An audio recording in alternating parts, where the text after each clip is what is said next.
मनु जैसे ही स्कूल से लौटकर घर आया, घर में बड़ी रौनक और गहमा गहमी सी थी। तेज गाने म्यूजिक प्लेयर पर बज रहे थे। काफी लोगों की हंसने बोलने की आवाजें आ रही थीं।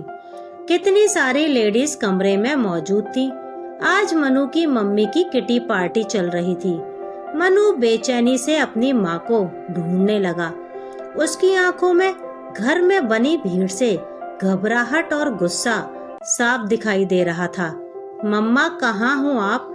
वो हौले से बड़बड़ाया। रुचि ने जैसे ही उसे अपने पास आते हुए देखा, अपनी मेड सरला को आवाज लगाई। सरला, देखो मनु बाबा आ गए हैं, उन्हें जल्दी अंदर ले जाओ। मनु माँ तक पहुँच भी नहीं पाया था। रुचि ने उसके बड़े हाथ झटक दिए। झुंझलाई हुई बोली, वो जाओ सरला आंटी के पास, वो आपको चेंज करा देंगी। मनु भी जिद पर अड़ा था। नहीं, मैं आपके साथ ही अंदर जाऊंगा। रुचि, जिद नहीं करते अच्छे बच्चे, जाओ अंदर। देखो मैं आपके लिए कितनी सुंदर साइकिल लाई हूँ। मनु, नहीं, मुझे आप चाहिए, साइकिल नहीं मम्मा। सारी लेडीज के आगे मनु का यूं जिद करना रुचि को अपना अपमान लग रहा था। खिसियाई हुई तेज आवाज में बोली, चुपचाप अंदर जाओ। मनु, नहीं जाऊंगा, जितनी बार चाहे कहो आप। अचानक रुचि का हाथ घूम गया और नन्हे मनु के गाल पर छप गया। सरला दौड़ती हुई आकर सुबकते हुए मनु को अंदर ले जाती है। मिसेस शर्मा, अरे बेकार ही बच्चे को रुला दिया, चली जाती ना थोड़ी देर उसके साथ अंदर। मिसेस अरोड़ा, लेकिन एक बात है, बच्चा जिद्दी बहुत है, हमारे बच्चे ऐसा नहीं करते। मजाल है मेरा, कहा टाल दे मेरे बच्चे। मिसेस चौहान, कोई बात नहीं, मेरे बच्चों को तो घर आते ही सबसे पहले मैं ही चाहिए होती हूँ, ना दिखूं तो सारा घर सिर पर उठा लेते हैं। रुचि का मूड ऑफ हो चुका था। रह रह के उसे मनु पर गुस्सा आ रहा था। पता नहीं ये बच्चा चाहता क्या है। सबके सामने कितनी बेइज्जती करवाई उसने। उधर मनु भी सरला के संभाले नहीं संभल रहा था। साइकिल की तरफ उसने एक निगाह तक नहीं डाली। ऐसा ही भूखा प्यासा सुबकता हुआ वो सरला की गोद में सो गया। शाम को अमित घर आए तो घर में कुछ ज्यादा ही चुप्पी थी। क्या बात, आज हमारा राजा बेटा बड़ा चुप है, अमित ने मनु को छेड़ा। मनु अभी भी मुंह फुलाए था। रुचि ने खूब नमक मिर्च लगाकर दोपहर का किस्सा उसे सुनाया। अमित, अरे कैसी माँ हो, अपने ही बच्चे के खिलाफ ऐसी बातें। रुचि, तुम तो इसी का पक्ष लोगे ना। अमित, तुम मुझे भी लपेट रही हो। बिहेव योरसेल्फ रुचि। रुचि, हाँ हाँ, तुम्हें मेरी जरा भी खुशी देखी नहीं जाती। कभी हाई सोसाइटी में उठे बैठे हो तभी तो जानेंगे। अमित और रुचि में बहस बढ़ती ही जा रही थी। मनु ये देखकर सहम गया। अमित से लिपटते हुए बोला, पापा सॉरी, मम्मी सॉरी, आगे से मैं कभी जिद नहीं करूँगा, प्लीज आप दोनों मत लड़ो। रुचि अभी भी बड़बड़ा रही थी। क्या चीज नहीं लाते इसके लिए, एक से एक बढ़िया खिलौने दे रखे हैं, महंगे स्कूल में पढ़ाते हैं, ब्रांडेड कपड़े पहनाते हैं, खाने में पैसा पानी की तरह बहाते हैं, पर मिजाज बिल्कुल अपने मिडिल क्लास पापा की तरह। अमित के कानों में उसके शब्द तीर की तरह चुभ रहे थे। पर मासूम मनु पर इस झगड़े का कितना बुरा असर होगा, ये सोचकर वो खून का घूंट पीकर रह गया। रुचि की ऐसी आदतों से वो भली भांति परिचित था। खुद तो जैसे तैसे करके वो एडजस्ट किए हुए था, पर मनु के बाल मन पर इसके पड़ते बुरे असर को लेकर वो हमेशा चिंतित रहने लगा। बहुत बार उसने रुचि को समझाया भी, पर उसके दिमाग में बस एक ही बात हावी थी कि अगर आप पैसे वाले हैं, आप अपने बच्चे की सारी जरूरतें पूरी कर रहे हैं, तो आप एक आदर्श माँ बाप हैं। पैसे के अलावा प्यार रिश्ते की क्या अहमियत है, वो बिल्कुल अनजान थी उससे। अमित से रुचि की शादी को 8 साल हो चुके थे। बड़े चाव से अमित की माँ रुचि को बहू बना के लाई थी। रुचि सुंदर धनी बाप की इकलौती बेटी थी। उसके दान दहेज से उनकी आंखें और दिमाग सब धुंधले हो गए थे। अमित एक होनहार लड़का था।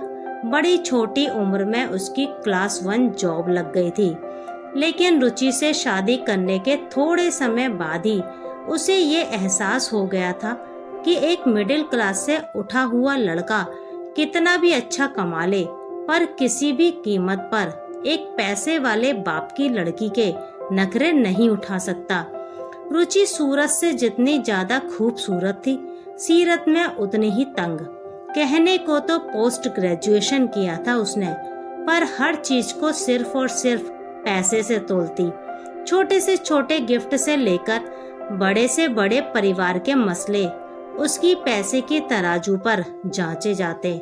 अमित को लगता जैसे दिन भर किसी व्यापारी से सौदेबाजी सी करता हो। धीरे धीरे वो चुप रहने लगा था, पर अब जब मनु समझदार हो रहा था, अमित की परेशानियां बढ़ती जा रही थीं। अमित जितनी ज्यादा कोशिशें करता रुचि को समझाने की, वो जरा ना सुनती। उसे उन दोनों बाप बेटों पर बहुत गुस्सा आता था। सरला उसकी मेड भी दबी जुबान में रुचि को समझाती, पर रुचि ने किसी की भी एक न सुनी। बल्कि एक दिन कुछ ऐसा हुआ कि उसने गुस्से में सरला को नौकरी से ही निकाल दिया। दरअसल सरला उसे डरते डरते समझाना चाह रही थी, मनु बाबा अब बड़े हो रहे हैं, वो सब समझने लगे हैं मैम, आप उनसे प्यार से बोला करो। रुचि तिलमिला उठती है, ये 2 टके की अनपढ़ काम वाली मुझे सिखाएगी कि बच्चे को कैसे रखना है। उसने आओ देखा ना ताओ सरला का हिसाब कर दिया। अब तो स्थिति बद से बदतर होती चली गई। नई वाली मेड की मनु कोई बात नहीं सुनता और अक्सर इसी बात पे रुचि उस पर हाथ उठाने लगी। वह भी समझ नहीं पा रही थी कि मनु को कैसे हैंडल करे। बाहरी कोई व्यक्ति देखता तो सोचता जैसे कोई सौतेली माँ हो। सौतेली माँ तो खामखा बदनाम होती हैं। यहाँ तो असली सगी माँ ही अपने बच्चे की जान की दुश्मन बन बैठी थी। फिर एक दिन कुछ ऐसा घटा जिसकी आशंका ऐसी परिस्थितियों में बहुत स्वाभाविक थी। छोटा सा मनु उस दिन स्कूल से घर ही नहीं लौटा। 1 आध घंटे तो रुचि को पता ही नहीं चला, पर ज्यादा देर होने पर उसने मेड को बुला पूछा, रुचि बाबा को खाना खिला सुला दिया ना तुमने? कमला नई मेड, मनु बाबा तो अभी आए ही नहीं। रुचि तो इतने समय तक क्या सो रही थी? तुम्हें इतना पैसा किस बात का देती हूँ। रुचि झट उसके स्कूल फोन करती है। वहाँ पता चलता है कि मनु ठीक समय पर स्कूल वैन से घर के लिए चला था। एक एक करके सबके यहाँ फोन किए, पर कोई बच्चा कुछ नहीं बता पाया। घबरा के उसने अमित को फोन किया, जो ये सुनते ही बेकाबू हो गया। झटपट घर आकर वो रुचि पर बरस पड़ा। कितनी बार कहा है कि बच्चे का ख्याल खुद रखा करो, पर तुम किसी की सुनो तब ना। रुचि रोए जा रही थी, जैसे पहली बार उसे अपनी गलती का एहसास हो रहा हो। अमित प्लीज कुछ भी करो, मेरे बच्चे को ढूंढ कर लाओ, मैं आपकी सब बातें मानूंगी। शाम हो चली थी। उन्हें लगा कि अब पुलिस में रिपोर्ट करा देनी चाहिए। मनु के साथ के सब बच्चों के घर जाकर पता कर चुके थे। अनजानी आशंकाओं से दिल दहल रहा था। अगर किसी ने किडनैप भी किया है तो क्यों, वो ठीक तो होगा आदि। अचानक उनकी पुरानी मेड सरला गोद में सोते हुए मनु को लेकर आती है और उसने जो बात रुचि को सुनाई उससे उसका सिर शर्म और पश्चाताप से झुक गया।